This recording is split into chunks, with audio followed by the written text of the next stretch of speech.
When you hear the phrase the end times, what do you think of?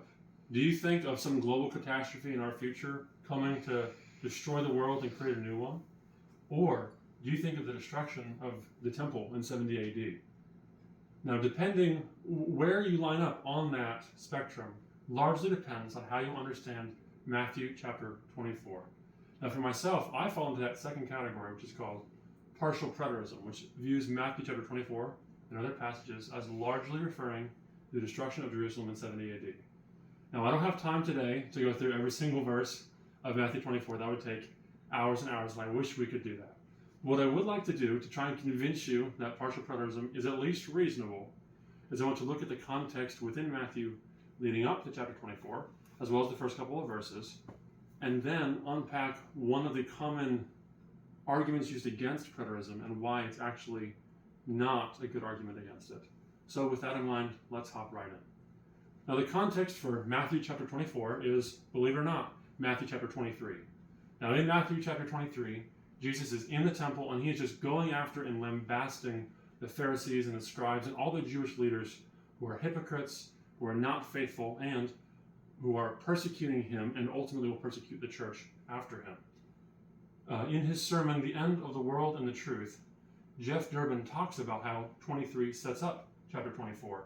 And he discusses how at the end of his diatribe, Jesus goes against the Pharisees and says that all of the blood shed on earth from Cain all the way up to that point is being put on them. And he says this.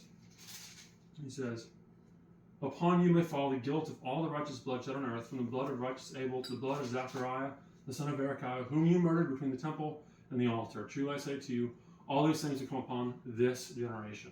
He is speaking judgment against the contemporary Jewish leaders at that time. As he then continues into chapter 24 itself, we see this. Jesus came out of the temple and was going away when his disciples came up to point out the temple buildings to him. And he said to them, "Do you not see all these things? Truly I say to you, not one stone here will be left upon another, which will not be torn down." As he was sitting on the Mount of Olives, the disciples came to him privately, saying, "Tell us, when will these things happen? And what will be the sign of your coming and of the end of the age?" And Jesus answered and said to them, ... So, we see here, Jesus' entire answer for the rest of chapter 24 is within the context of answering the disciples' question about the destruction of the temple. They aren't asking, when is the world going to end? They're asking, hey, you just said you were going to destroy the temple. What are you talking about? When is that going to happen? Jeff Durbin, in his other sermon entitled The Great Tribulation, When, Where, and Why, also points out that Jesus' movement from the temple out the east gate to the Mount of Olives parallels Ezekiel's vision in Ezekiel chapters 8 through 11, where the Lord himself goes from the temple out the east gate to the Mount of Olives. In that book, the Lord is prophesying the destruction of the first temple. Jesus follows his Father's footsteps, makes the same motion, and is prophesying the same end result for the second Jewish temple. Now you may say, well, that's all fine and dandy, but Jesus clearly says later in the chapter things that did not happen 2,000 years ago. I mean, let's take a look at verse 29. He says this, "Immediately after the tribulation of those days, the sun will be darkened, and the moon will not give its light, and the stars will fall from the sky, and the powers of the heavens will be shaken." Are you saying that that happened 2,000 years ago? I'm pretty sure I just saw a sunrise this morning. You're right, you did see a sunrise this morning. The stars are outside, you're not crazy. But yes, that actually did happen, and here's why. That language is not meant to be taken literally. Rather, it is hyperbolic judgment language. Kenneth Gentry, in his book, Matthew 24, Past or Future, discusses how Jesus is not using unique language here, but rather, he is referencing back to the Old Testament, when that same language was used not to describe the end of all creation, but rather a foreign army coming in and invading a city and utterly routing it.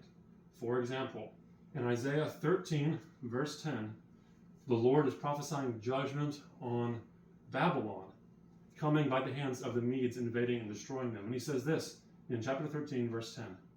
"The stars of heaven and their constellations will not flash forth their light. The sun will be dark when it rises, and the moon will shed not its light." Now, did that literally happen? No. But was the Lord lying? Did that happen? Yes, it did. It's essentially divine trash talk. God is saying, I'm going to knock your lights out. I'm going to turn your world upside down. Everything you thought you knew is going to be turned on its head, and your world is going to be destroyed. Again, it's not literal, but it is real. The Lord's not lying when he says in chapter 19 of Isaiah, verse 1, the oracle concerning Egypt, behold, the Lord is riding on a swift cloud and is about to come to Egypt. Did that happen literally? No. But did it happen really? Yes. Jesus is using that same language here to describe the Roman armies which will come and did come and destroy Jerusalem and destroy the temple.